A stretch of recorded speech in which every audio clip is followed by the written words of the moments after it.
নমস্কার বন্ধুরা, রনিতাস ফুড প্লেসে সকল বন্ধুকে স্বাগত জানিয়ে চলে এসেছি আপনাদের জন্য নতুন একটি রেসিপি নিয়ে। আজকে আমি আপনাদের সঙ্গে শেয়ার করব সবচেয়ে সেরা স্বাদের চিংড়ি মাছের রেসিপি। সব সময় একঘেয়েমি চিংড়ি মাছের রেসিপি খেতে পছন্দ না হলে একবার চিংড়ি মাছের এই রেসিপিটি ট্রাই করুন, দেখবেন সবার খুব ভালো লাগবে। তো চলুন শুরু করা যাক আমার আজকের এই রেসিপি। স্কিপ না করে পুরো ভিডিওটা দেখার অনুরোধ রইল। এখানে আমি একটা কড়াই বসিয়ে ভালো করে গরম করে নেব। কড়াইটা ভালো করে গরম হয়ে গেলে আমি এর মধ্যে দিয়ে দেব পরিমাণ মতন সর্ষের তেল।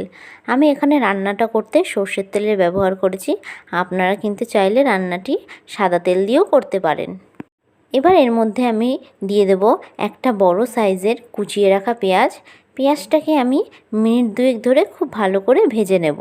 এই রেসিপিটি যদি আপনাদের কাছে ভালো লেগে থাকে তাহলে অবশ্যই একটি লাইক করবেন, আমার চ্যানেলটি সাবস্ক্রাইব করে দেবেন ও পাশে থাকা বেল আইকনটা প্রেস করে দেবেন। এতে আমার সমস্ত ভিডিওর আপডেট আপনাদের কাছে খুব তাড়াতাড়ি পৌঁছে যাবে। এখন পেঁয়াজটা ভাজা ভাজা হয়েই গেছে। পেঁয়াজটাকে কিন্তু আমি খুব লাল করে ভাজিনি। এবার আমি এর মধ্যে দিয়ে দেব একটা মিডিয়াম সাইজের টুকরো করে রাখা টমেটো ও ঝালের জন্য দিয়ে দিলাম কুচিয়ে রাখা কাঁচা লঙ্কা। আপনারা কিন্তু চাইলে এখানে কাঁচা লঙ্কাটা বেটেও দিতে পারেন। মধ্যে দিয়ে দেব সামান্য পরিমাণে নুন, এতে করে সমস্ত উপকরণগুলো খুব ভালো করে সেদ্ধ হয়ে যাবে। এবার খানিকক্ষণ নাড়াচাড়া করে ভালো করে ভেজে নেব। দেখুন টমেটোগুলো কিন্তু খুব ভালো করে সেদ্ধ হয়ে এসেছে। এই পর্যায়ে আমি এর মধ্যে দিয়ে দেব 1 টেবিল স্পুন আদা রসুন বাটা। আদা রসুনটাকে খুব ভালো করে কষিয়ে নেব। আদা রসুন থেকে কাঁচা গন্ধ বেরোনো পর্যন্ত কিন্তু আমি এটাকে খুব ভালো করে কষিয়ে নেব। এই অবস্থায় আমি গ্যাসের ফ্লেমটাকে হাই টু মিডিয়ামে রেখেছি। গ্যাসের ফ্লেমটাকে হাইয়ে রাখলে কিন্তু মশলাটা পুড়ে যাওয়ার সম্ভাবনা থাকবে। দেখুন মশলা থেকে কিন্তু তেল বেরোতে শুরু করে দিয়েছে। মশলাটা কিন্তু খুব ভালো করে কষানো হয়ে গেছে। এবার আমি এর মধ্যে দিয়ে দেব 200 গ্রাম পরিমাণে চিংড়ি মাছ। চিংড়ি মাছগুলোকে কিন্তু আমি খোসা ছাড়িয়ে খুব ভালো করে পরিষ্কার করে ধুয়ে রেখেছি। এবার চিংড়ি মাছগুলোকে মশলার সঙ্গে খুব ভালো করে কষিয়ে নেব। এর মধ্যে দিয়ে দেব পরিমাণ মতন নুন, পরিমাণ মতন হলুদ।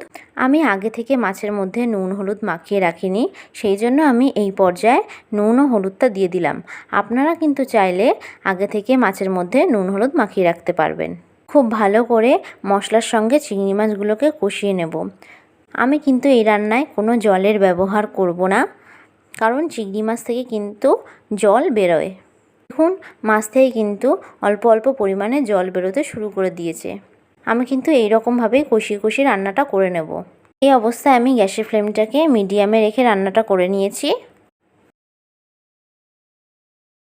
দেখুন 2 মিনিট পর চিংড়ি মাছটা থেকে কিন্তু কত জল বেরোতে শুরু করে দিয়েছে এবং চিংড়ি মাছটা কিন্তু খুব ভালো করে সেদ্ধ হয়ে গেছে। এই রকমভাবে আমি আরও একটু নাড়াচাড়া করে নেব। এবার নামিয়ে নিলে কিন্তু চিংড়ি মাছের রেসিপিটি তৈরি হয়ে যাবে। দেখুন খুব সুন্দরভাবে তৈরি হয়ে গেছে আমার এই চিংড়ি মাছের রেসিপিটি। এটি কিন্তু দেখতে খুবই লোভনীয় হয়েছে।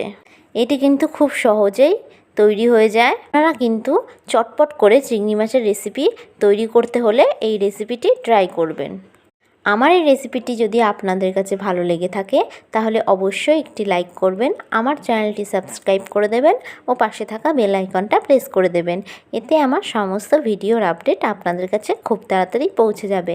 আশা করি আপনারা সকলে ভালো থাকবেন, সুস্থ থাকবেন। ধন্যবাদ।